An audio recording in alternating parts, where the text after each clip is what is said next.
Halo geng, selamat datang di Zona Donghua Channel. Kali ini Mimin akan membahas spoiler tentang Tales of Herding Gods. Buat kalian yang baru join, jangan lupa like, comment, and subscribe, dan nyalakan notifikasinya agar kalian selalu update konten-konten terbaru dari Mimin tentunya. Oke, nggak usah lama-lama, langsung aja kita ke spoilernya. Let's go! Aku memotongnya dari langit, jadi tentu saja dia masih hidup.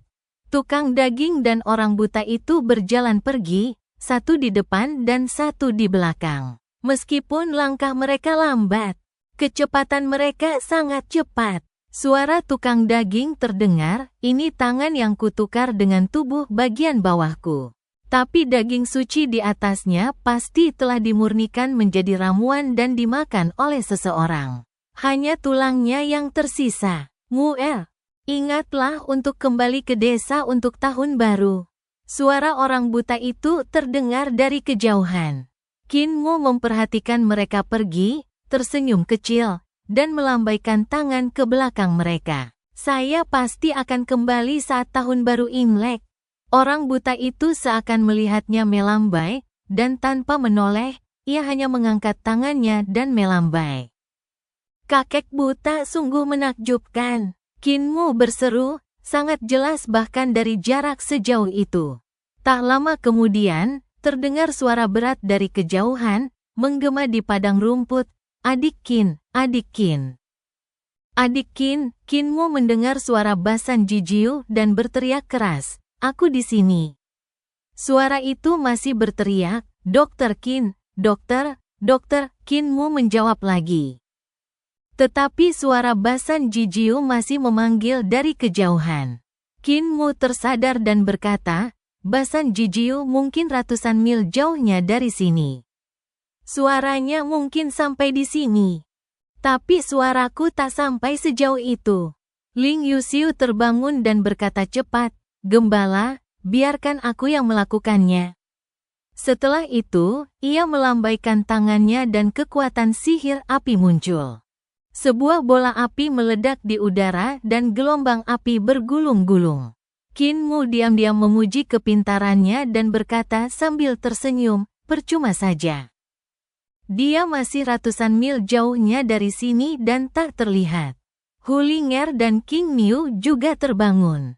King Niu melihat sekeliling tetapi tidak melihat tukang daging dan orang buta itu. Ia bertanya, "Di mana Tuan Tua? Sudah pergi." Kinmu mendengar Basan Jijiu masih memanggilnya dengan berbagai cara dan menghela napas. Basan Jijiu memang keras dan fasih. Sulit membayangkan pria sekasar itu bisa begitu banyak bicara. Ia berkata, "Ayo kita ke perbatasan dulu. Kalau Basan Jijiu tidak bisa menemukan kita, dia pasti akan ke sana." Sapi biru itu menampakkan wujud aslinya. Kinmu menggendong Hulinger di punggungnya, dan Ling Yuxiu juga melompat. Sapi biru itu memperlambat langkahnya dan berlari menuju perbatasan. Kinmu menatap gadis di sampingnya dan berkata, "Apakah lukamu sudah sembuh?"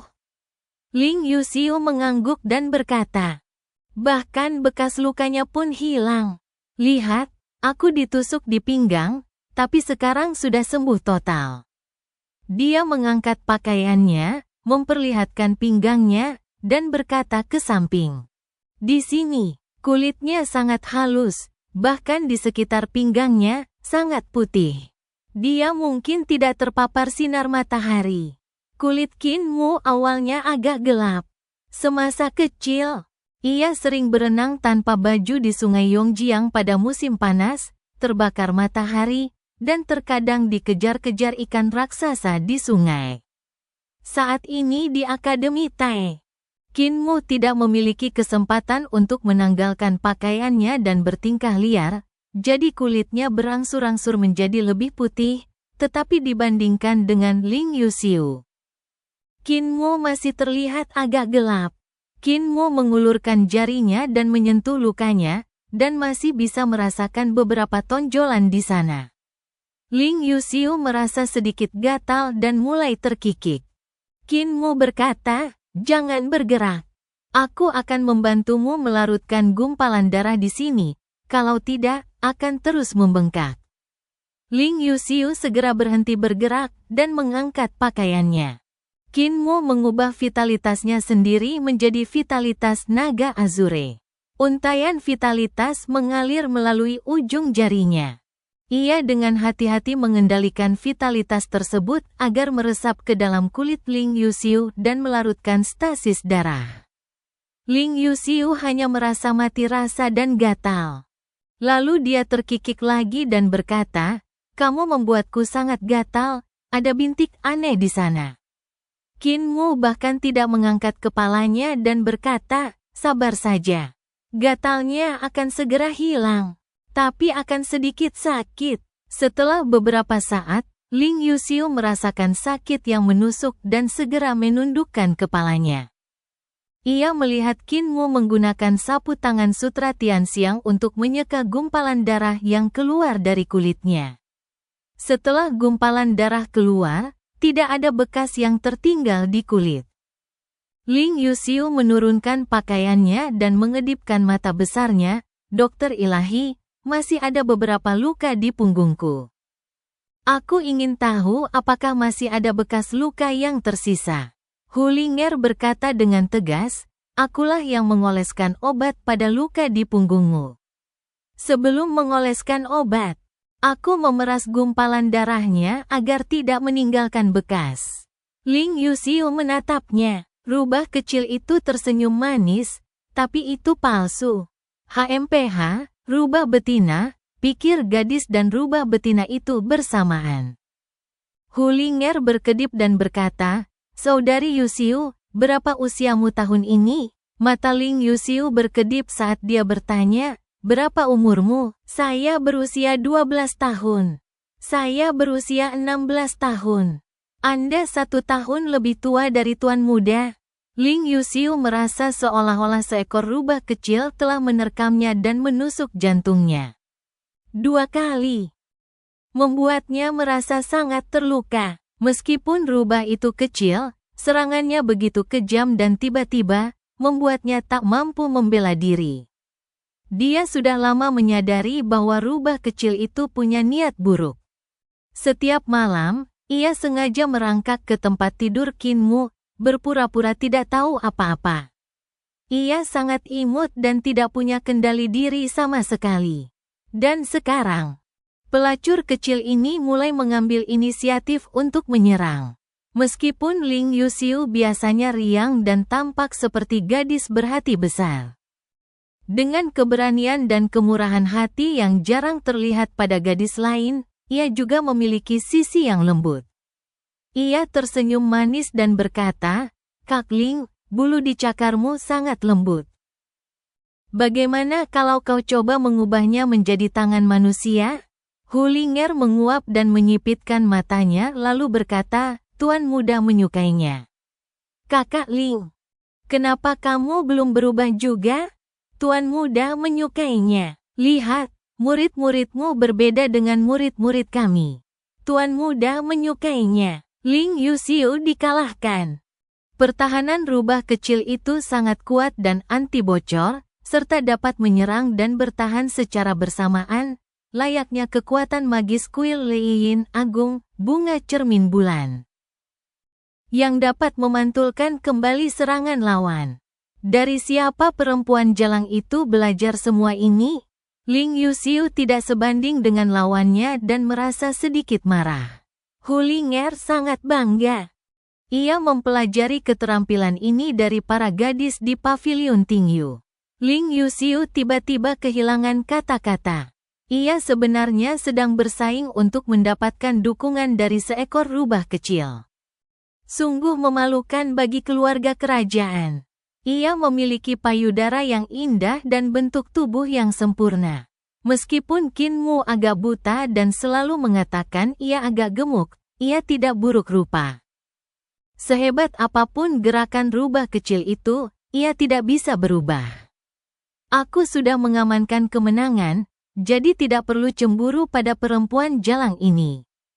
Sebelum mereka mencapai perbatasan, Basan Jijiu akhirnya menyusul. Melihat tukang daging itu telah pergi, pria kuat itu putus asa dan menangis, mengutuk Tiadao sambil menangis. Qin Mu menghiburnya sejenak, lalu berkata, "Bukannya dia tidak merindukanmu, tapi dia kesal dengan omelanmu yang terus-menerus, jadi dia pergi duluan. Kakek Tu sangat peduli padamu. Dia yang pertama bergegas ketika mendengar kau dalam bahaya. Jangan menangis, jangan menangis. Kita sekarang di perbatasan." Bagaimana mungkin Wuhan terlihat menangis sekeras itu sampai mata dan hidungnya berlinang air mata? Basan Jijiu menyeka air matanya dan mengeluh kepadanya. Dimulai dari saat ia mengikuti Tiadao semasa kecil. Ia juga bercerita tentang saat ia mengompol, dipukul, dan dipaksa berdiri oleh Tiadao. Ia juga bercerita tentang hal-hal kecil dalam latihan bela dirinya, bagaimana ia membantu Tiadao mencuci pakaian dalamnya. Dan bagaimana Tiadao membawanya ke desa sebelah untuk mencuri bebek untuk dijadikan sup. Ia menceritakan semuanya. Qin Mu menatap Ling Yuxiu untuk meminta bantuan. Namun Ling Yuxiu berkata dia tidak dapat berbuat apa-apa untuk membantu. Terlalu akademis. Tuan muda itu diam-diam mengemasi tasnya, membuat sanggul kecil, melemparkan pita ke tanah. Menggantungkan stempel resmi di pintu Akademi Kekaisaran, lalu kembali menatap Akademi Kekaisaran dan tersenyum. Kepala penegak hukum berjalan cepat sambil membawa keranjang bambu kecil di punggungnya, yang berisi payung, beberapa gulungan, buku, dan barang-barang lainnya. "Ayo pergi. Tak perlu membuat orang lain khawatir," kata leluhur muda itu sambil tersenyum. Kedua pria itu berjalan menuruni gunung tanpa mengganggu siapapun. Sesampainya di gerbang gunung, naga unicorn itu segera berdiri dan mengibaskan ekornya. "Kematianku semakin dekat, dan aku tidak bisa membawamu bersamaku." Pemuda itu menyentuh kepala naga kilin dan menggelengkan kepalanya.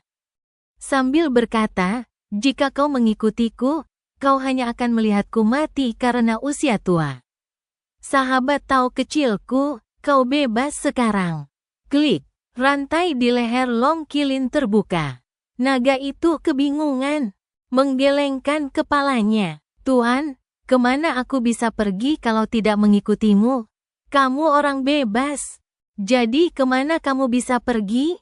Leluhur muda itu melambaikan tangannya dan menatap Akademi Tai yang telah ia bangun sendiri.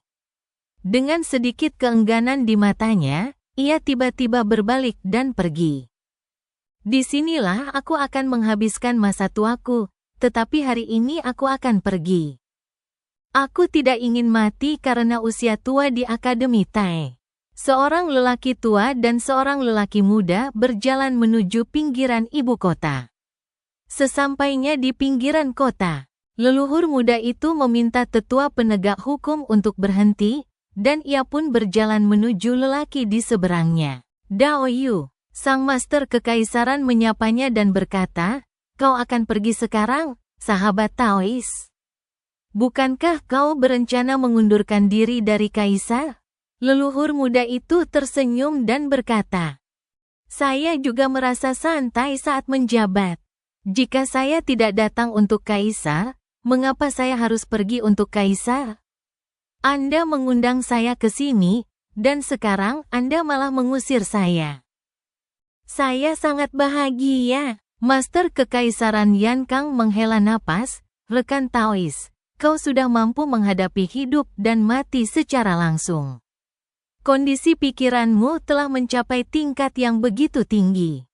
Aku tidak tahu berapa tahun lagi kultivasi yang kubutuhkan. Biar kuantar kau pergi." Keduanya berjalan berdampingan, diikuti oleh tetua penegak hukum tak jauh di belakang. Guru Kekaisaran Yan Kang berkata, "Saat tahu kau akan pergi, tiba-tiba hatiku terasa hampa. Tak seorang pun di dunia ini yang memahamiku lebih baik daripada dirimu. Tanpamu, aku akan kehilangan satu orang untuk diajak bicara."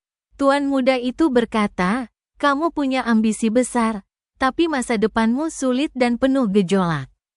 Aku tidak punya apa-apa lagi untuk diajarkan kepadamu.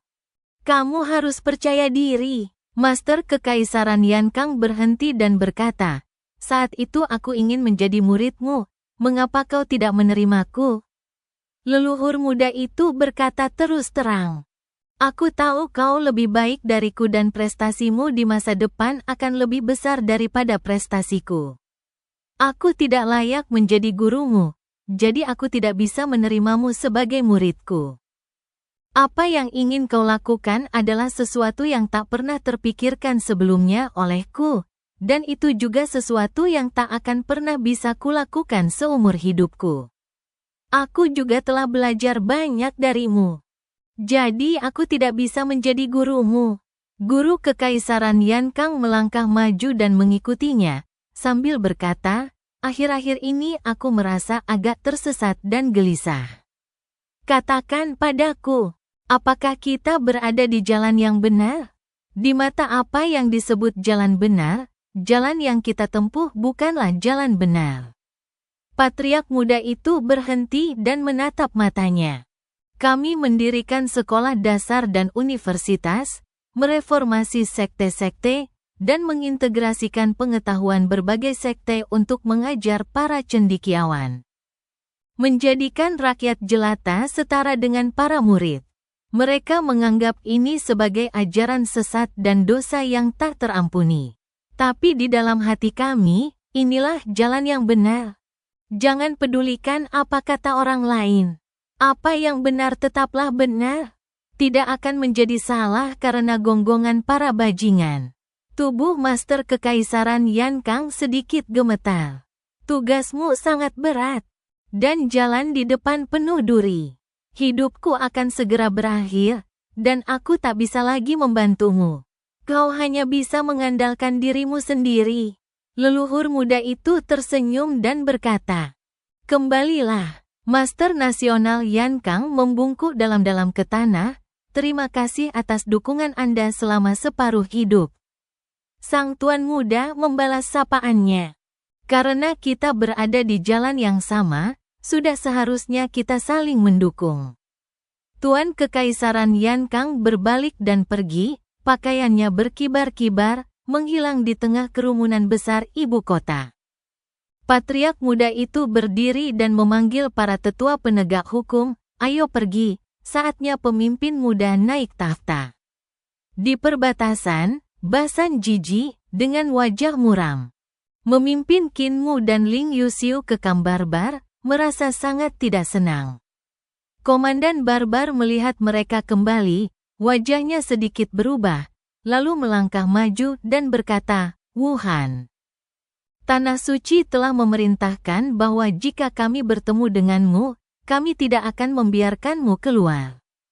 Mata Basan Jijiu tampak muram, dan dia berkata dengan dingin, "Apakah kamu ingin mati?"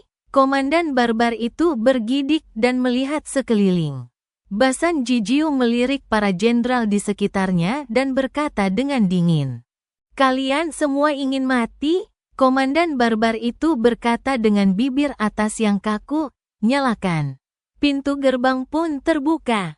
Lalu keluarlah imam kepala Basan dari pintu gerbang itu dengan menunggang seekor lembu.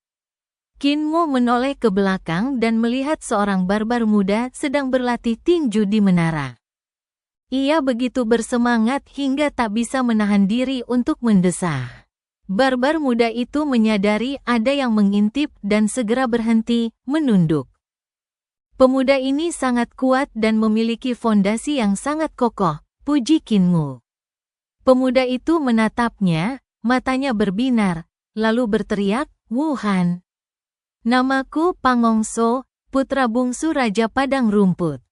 Di masa depan, aku pasti bisa mengalahkan Wuhan dan menjadi penguasa Padang Rumput."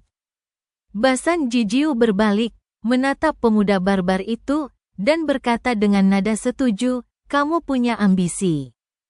Teruslah berlatih. Kamu punya fondasi yang kuat. Tunjukkan padaku pukulan-pukulan lainnya." Bangong Chuo menampilkan serangkaian keterampilan tinju lainnya.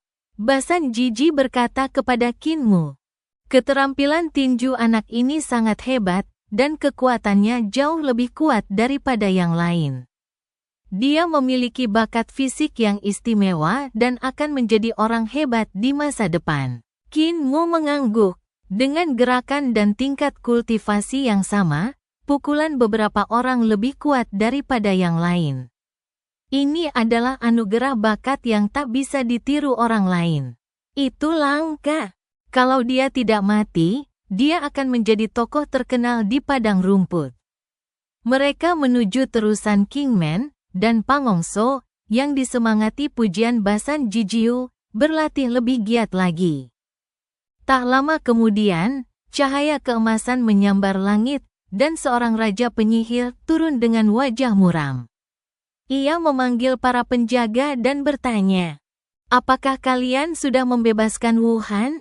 Sang jenderal berkata dengan keras kepala, "Wuhan begitu kuat, beraninya kita menghentikannya?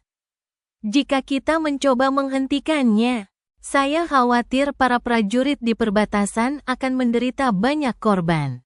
Dan kita tidak akan mampu lagi menghentikan pasukan Yan Kang." Raja penyihir mendengus dingin dan hendak marah ketika tiba-tiba melihat Pangongko berlatih tinju di tembok kota. Ia terkejut sekaligus gembira. Ia menunjuk Pangongko dan bertanya, "Anak siapa itu?" "Saya putra bungsu Han Agung Kerajaan Mandi, Pangeran Pangongso." Raja penyihir tersenyum, mengulurkan tangannya dan meraih Pangongso, yang terbang tanpa sadar dan mendarat di depannya. Bakat yang luar biasa. Inilah fisik istimewa yang dicari Wu Zun. Raja penyihir menatapnya dari atas ke bawah, menunjukkan ekspresi setuju. Ia berkata, "Raja penyihir memerintahkanku untuk menemukan anak suci yang bereinkarnasi, dan akhirnya aku menemukannya. Pangongso, ikuti aku." Jenderal penjaga terkejut dan hendak menghentikannya. Tetapi Raja penyihir telah berubah menjadi cahaya keemasan dan melarikan diri bersama Bangongko. Ketika ia membawa Bangongcuo kembali ke Istana Emas Loulan dan mempersembahkan pangeran kecil itu kepada Wu Zun tak kuasa menahan rasa terkejut sekaligus bahagia. Ia bergegas membawa Bangongcuo ke kuil dan membungkuk, lalu berkata, "Guru Agung, anak suci yang bereinkarnasi telah ditemukan. Ia memiliki fisik yang sama dengan Anda. Ia adalah seorang jenius langka di padang rumput yang hanya terjadi sekali dalam ratusan tahun. Guru Agung dapat bereinkarnasi sekarang." Terdengar suara tawa melengking dari kuil. Dan tiba-tiba seorang lelaki kurus dan aneh terbang keluar, terbalik, dan menempel di Danau Pangong. Raungan yang memekakkan telinga keluar dari kepala Pangongso, lalu jiwanya melayang. Esensi yang bergelora terus mengalir dari tubuh pria asing itu ke tubuh Bangongko.